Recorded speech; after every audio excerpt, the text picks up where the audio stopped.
Nah, ketika ada 4 kelompok yang tadi saya bahas, persoalan fisik tanah bagaimana? Nah, ini tidak bisa dengan putusan pidana langsung memiliki. Kelurahan, dari kecamatan, bahkan dari kantor BPN pun juga harus hati-hati, mereka harus diawasi dengan baik. Nah, karena persoalan mafia tanah, judul mafia tanah hari ini, biasanya mafia tanah itu bukan hanya karena satu orang, tapi ini terstruktur. Betul.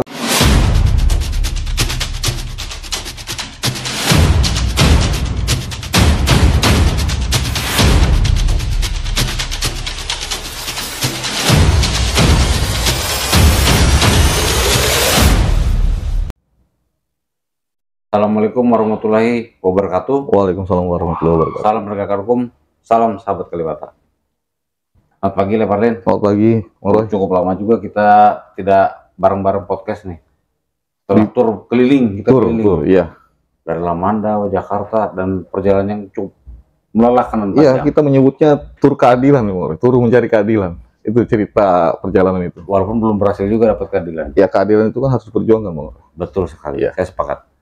Oke, Le. Jadi kita pagi ini mau mengulas, sama-sama tahu mafia itu rupanya ada di mana saja. Jadi kita menyebutnya mafia tanah karena kemarin sudah ada putusan. Jadi hari Senin yang lalu sudah ada putusan atas nama Madi Guningsius atas 263 ayat 1 dan 2, terus 385 ayat 1 tentang surat declaring yang dinyatakan oleh palsu atas putusan. Dan beliau dijatuhi vonis 5 tahun penjara. Bagaimana para menyikapi ini? Ya, pertama kita harus sampaikan dulu kasus ini masyarakat Palangkaraya maupun kawan-kawan media menyebutnya disebut mafia tanah. Ya. Bahkan judul putusan pun terakhir menyebutnya mafia tanah divonis bersalah. Ya. Nah, juga kasus ini sangat menarik sekali karena pertama mendapat atensi khusus waktu itu dari Menteri ATR yang secara langsung datang. Iya, bulan Maret ya. Ya, ke Palangkaraya.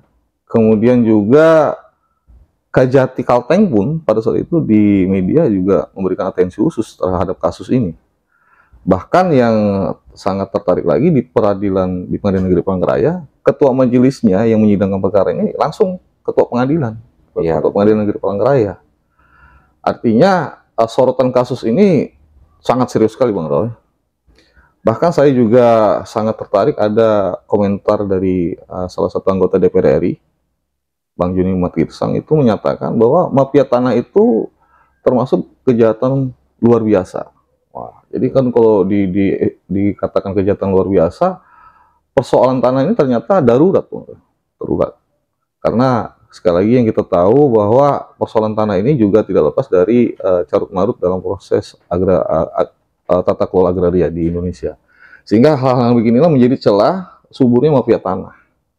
Nah, mafia tanah ini juga hadirnya pun juga berdampak negatif. Pertama bagi mereka pemilik tanah, juga dapat mengganggu pelaksanaan pembangunan. Betul sekali ya. Nah, yang celakanya lagi, kepastian hukum bagi pemilik tanah, katakan di sini yang memiliki sertifikat hak milik, yang produk negara juga menjadi terancam.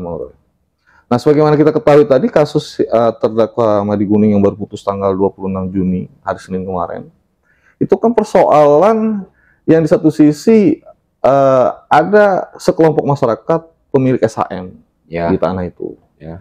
Nah, kemudian juga ada kelompok masyarakat yang membeli dari terdakwa. Nah, kemudian terdakwa yang di dalam fakta yang kita dengar itu, dia menggunakan surat declaring namanya. Nah, berdasarkan putusan tadi, declaring itu dinyatakan palsu, walaupun dinyatakan terdakwa itu menggunakan surat palsu. Artinya majelis hakim menggunakan pasal 263 ayat 2. Nah, tapi yang lebih sangat tertarik lagi juga dalam putusan itu, majelis hakim juga meyakini ada persoalan pasal 385 ke 1. Iya. Artinya putusan itu juga menyebut bahwa memindahkan hak tanah orang lain. Artinya ada menggunakan surat palsu, juga memindahkan hak tanah orang lain. Nah, makanya putusannya 5 tahun. Walaupun lebih rendah daripada tuntutan jaksa yang kita ketahui 8 tahun. Itu dulu, Bang Roy. Oke, jadi saya ingat kalau tidak salah tuh di awal tahun akhir tahun lalu kita ada bikin podcast bersama dengan Bang Mengu. Iya, Satgas Iya, Mafia Tanah ya. iya. Satgas anti mafia tanah.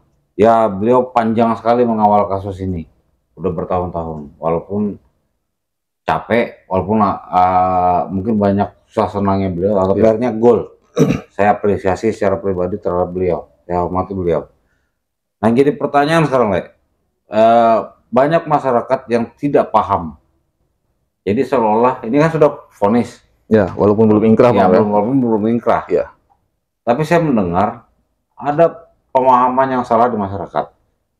Seolah-olah begitu sudah divonis bersalah si Terdakwa tadi. ya, si terdakwa tadi itu, maka serta-merta tanah tadi balik kepada si pemilik saham. Ini yang perlu kita luruskan. Bagaimana menurut Lai? Iya, jadi gini, Bang Roy. Kita kan sudah menyaksikan beberapa kali jalannya persidangan perkara ini. Ya, Memang pemilik tanah yang notabene adalah pemegang SHM itu sangat antusias sekali hadir di persidangan. iya, betul. Bahkan Pengadilan Negeri Palangkaraya setiap kali sidang terdakwa ini selalu penuh dengan Ya. para korban yang waktu setiap sidang dikomandoi oleh Bang Mengumpul Ya. selaku ketua Satgas anti mafia tanah. Nah, yang kita bahas ini kan adalah perkara pidana. Iya, Perkara pidana dengan dakwaan 263 ayat 1, ayat 2 dan 385.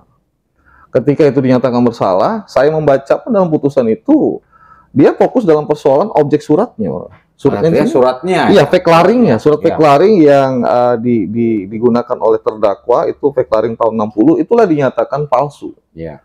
Nah, kalau persoalan tanah dengan adanya putusan pidana yang bersalah tadi walaupun belum ingkrah, ini juga tidak bisa ditafsirkan menjadi mutatis mutandis si korban bisa langsung memiliki. Karena persoalan pidana yang dibahas ini hanya persoalan apakah perbuatan terdakwa terbukti membuat surat palsu atau menggunakan surat palsu. Iya, betul. Nah, putusannya terdakwa terbukti menggunakan surat palsu. Nah, tapi kalau persoalan bagaimana kepastian korban terhadap hak atas tanah, ini tidak bisa serta-merta dengan adanya putusan tadi. Artinya putusan itu bisa menjadi dasar untuk melakukan upaya hukum berikutnya. Salah satunya adalah menuntut kepemilikan. Itu. Jadi tidak bisa dalam putusan pidana ini dijadikan mereka langsung berbondong-bondong menguasai fisik tanah. Nah, Ya, artinya maksud saya kita bertujuan supaya masyarakat mengerti. Iya. Karena yang harus diperhatikan juga gini, Gon Roy. Akibat perkara pidana ini ada tiga kelompok. Ini harus dipahami. Pertama, kelompok terdakwa sendiri. Iya. Ya, yang pada saat itu menggunakan surat fake laringnya. Kemudian ada kelompok yang membeli dari terdakwa. Ini kan terbuka di persidangan. Artinya ada beberapa orang yang membeli dari terdakwa. Iya. Artinya ada memiliki tanah yang asal-usulnya membeli dari terdakwa. Nah, kemudian ada kelompok ketiga adalah mereka yang notabene pemilik SHM. Iya. Nah, bahkan di sini juga ada kelompok pemerintah. Pemerintah kota, kalau nggak salah, atau pemerintah provinsi juga memiliki hak di situ. Iya. Nah, ketika ada 4 kelompok yang tadi saya bahas, persoalan fisik tanah bagaimana? Nah, ini tidak bisa dengan putusan pidana langsung memiliki. Mereka yang merasa punya hak, punya bukti, dengan putusan pidana, maka langkah selanjutnya adalah upaya hukum perdata. Ini harus dipahami oleh masyarakat. Ya, artinya kan dengan putusan kemarin belum berarti ini berakhir. Belum, Bang. Masih ada langkah. Ini kan hanya melakukan vonis terhadap perbuatan diri terdakwa. Ya. Terkecuali ada amar putusan menyatakan bahwa tanah itu dikembalikan pada korban. Ya. Nah, ini kan tidak ada. Ya. Tidak ada. Karena juga dalam pemeriksaan perkara pidana mereka hanya fokus persoalan pembuktian perkara pidana 263-nya. Bukan hak milik. Bukan hak miliknya. Bukan hak milik. Bukan hak miliknya. Ya, artinya dari tadi yang mulai bilang 3 pihak tadi ya. Ya. Berarti ada sengketa kepemilikan. Ya. Ada kemungkinan pidana lagi. Ya, nah ini makanya tadi kan persoalan ini juga ini episode awal sebenarnya. Ya, ini awal. belum selesai. Episode awal dari carut marutnya persoalan hak atas tanah. Nah, yang saya khawatirkan nanti ketika masyarakat tidak mengerti, lalu dengan cara berpikir ini sudah bersalah, lalu mereka berbondong-bondong menguasai fisik tanah, ini saya khawatirkan terjadi bentrokan massa. Ya, itu maksudnya. Ini juga perlu menjadi perhatian serius bagi ke depan bagi kepolisian untuk menjaga efek domino dari perkara pidana ini. Ya, betul. Ya, karena tadi Bang Roy, persoalan ini selain tadi kita bicara luasan yang tanah yang masuk Peklaring itu sangat luas, 800 kalau nggak salah 810 hektar, juga tadi ada 3 kelompok massa. Iya betul. Nah, ini kalau kita kembalikan dalam persoalan ini, seolah-olah ini bisa langsung dimiliki hak atas tanah, saya khawatirnya terjadi bentrokan fisik. Ini harus dijaga. Gitu. Ya, jadi tujuan kita kan biar masyarakat tahu. Betul. Jadi jangan kita menghindari bentrok. Ya. Nanti yang merasa karena masyarakat tidak mengerti, terus aparat juga tidak mau tahu, nah terjadi bentrok di tengah jalan. Iya, karena pengalaman begini, Mas Roy.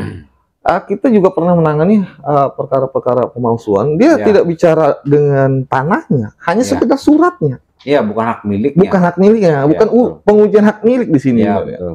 Ya, karena juga tadi seperti misalnya dalam sudut pandang mereka ya, bagaimana kelompok mereka yang membeli dari terdakwa Mariguning. Nah ini juga mereka juga dalam tanda kutip merasa dirugikan dalam persoalan ini. Entah dirugikan karena perbuatan terdakwa atau nanti ke depan dalam persoalan ketika saling klaim tanahnya. Ya, betul. Itu. Ya, cuma kalau dia mau langkah misalnya perdata, ini jadi dasar. Itu putusan ini jadi dasar untuk melakukan upaya hukum sengketa kepemilikan. Iya. Bagi mereka. Putusan ini tadi. Iya. Ya, betul. Oke, Le, saya kira kita bisa akhiri. Gimana penutup dari Le? Iya, penutupnya begini, Bang Roy. Kita harus sampaikan kepada masyarakat bahwa persoalan yang namanya surat palsu tadi, di sini judulnya kan Peklaring. Ya. Artinya dalam konsep sebenarnya Peklaring itu dengan lahirnya Undang-Undang Nomor 5 tahun 60 tentang agraria yang disahkan bulan September tahun 1960, maka tidak di domain Peklaring ataupun sejenisnya itu tidak berlaku lagi. Itu satu, Bang Roy. Nah, yang kedua, persoalan surat palsu ini juga harus dipahami. Dalam praktek peradilan itu ada dua makna. Ya, pertama, sesuatu yang tidak ada diadakan. Artinya sesuatu surat yang tidak pernah ada tapi dibuat baru. Nah, kemudian juga ada yang kedua adalah sesuatu yang ada tapi dirubah. Nah, ini juga pemaknaan dari palsuan. Nah, kemudian juga terkait dengan persoalan perdebatan, apakah perkara pidana pembuktian surat palsu wajib dengan forensik? Tidak juga, Bang Roy. Sepanjang alat bukti yang disodorkan di persidangan diyakini majelis hakim, misalnya dari katakan dari ahli, kemudian dari objek suratnya ada pelanggaran atau ketidakkonsistenan, dan ini juga bisa menjadi pijakan hakim untuk menyatakan bahwa itu palsu. Jadi tidak mutlak harus pakai laboratorium forensik, karena laboratorium forensik itu pun dalam perkara pidana dia bukan alat bukti berdiri sendiri, dia itu hanya membangun petunjuk hakim. Ya, saya ingat itu digunakan dalil itu digunakan oleh pengacara. Iya, makanya kan perdebatan seperti itu sebenarnya itu kembali kepada persoalan keyakinan hakim. Jadi bukan berarti pembuktian surat palsu kalau tidak ada laboratorium forensik lalu bebas, enggak seperti itu. Ya, artinya dia beranggapan 263 itu tidak bisa kalau tidak ada 261. Nah, itu juga artinya kan menggunakan ini tidak harus dibuktikan dulu pembuatnya. Karena juga untuk menyatakan orang membuat perlu juga bukti, misalnya alat tulisnya, entah mesin tiknya, entah apa kertasnya, entah alat apa tintanya. Ya, di mana dibuatnya. Di mana dibuatnya. Nah, fakta persidangan terkait perkara ini hakim meyakini dia menggunakan surat palsu itu. Jadi kesimpulan saya selaku pengamat hukum di sini, saya melihat di sini walaupun perkara ini belum ingkrah, Bang Roy, masih karena ada upaya hukum banding, tapi setidaknya ini jadi pelajaran bersama bagi kita. Pertama, bagi pelaku kejahatan, bahwa tidak ada kejahatan yang sempurna. Betul sekali. Artinya sepandai-pandainya kebusukan itu ditutupi, dia akan tercium juga. Nah, yang kedua, persoalan agraria juga ini menjadi pelajaran kita semua, terutama bagi BPN, kantor pertanahan, kemudian juga aparat-aparat yang terkait, katakan kelurahan, ini juga harus tertib administrasi, supaya persoalan agraria ini jangan semakin carut-marut, karena perilaku-perilaku ini tidak untuk kemungkinan juga terkait dengan mereka-mereka yang punya kewenangan. Misalnya dari kelurahan, dari kecamatan, bahkan dari kantor BPN pun juga harus hati-hati, mereka harus diawasi dengan baik. Nah, karena persoalan mafia tanah, judul mafia tanah hari ini, biasanya mafia tanah itu bukan hanya karena satu orang, tapi ini terstruktur. Betul. Ya, artinya bukan hanya dengan perilaku satu orang tadi, juga bisa ada kaitan dengan pihak-pihak lain. Ini juga harus dipahami. Jadi begitu. Ya, artinya kejahatan itu tidak mungkin terjadi kalau tidak berjamaah. Nah, itu Moro. Jadi kan kalau mafia tanah ini kan karena persoalan yang kita bahas ini kan ini sangat luar biasa menyedot perhatian. Di samping tadi luasannya begitu luas, juga ini akibat apa nih? Ada kelompok yang menyatakan bahwa BPN ini akibat karena BPN, karena kantor pertanahan. Nah, ini apa nih yang benar? Siapa yang benar di sini? Tapi kalau kita kembali ke persoalan putusan tadi, maka terdakwa itu yang salah. Nah, persoalannya ketika bicara agraria, maka kantor pertanahan pun juga harus tertib supaya mereka pemegang sertifikat tanah pun juga mendapat kepastian hukum. Oke, Le, terima kasih, Le. Terima kasih. Nah, jadi terakhir sebagai penutup dari saya mengimbau kepada masyarakat, khususnya semua masyarakat Kota Palangkaraya agar berhati-hati, tidak mudah percaya, tidak mudah dibujuk rayu. Jangan mudah membeli tanah Iya. sembarangan, Bang. Artinya kalau dia ditawari sesuatu tanah, ceklah Iya. instansi-instansi yang Dipelajari suratnya, gitu kan. dipelajari dengan benar. Betul.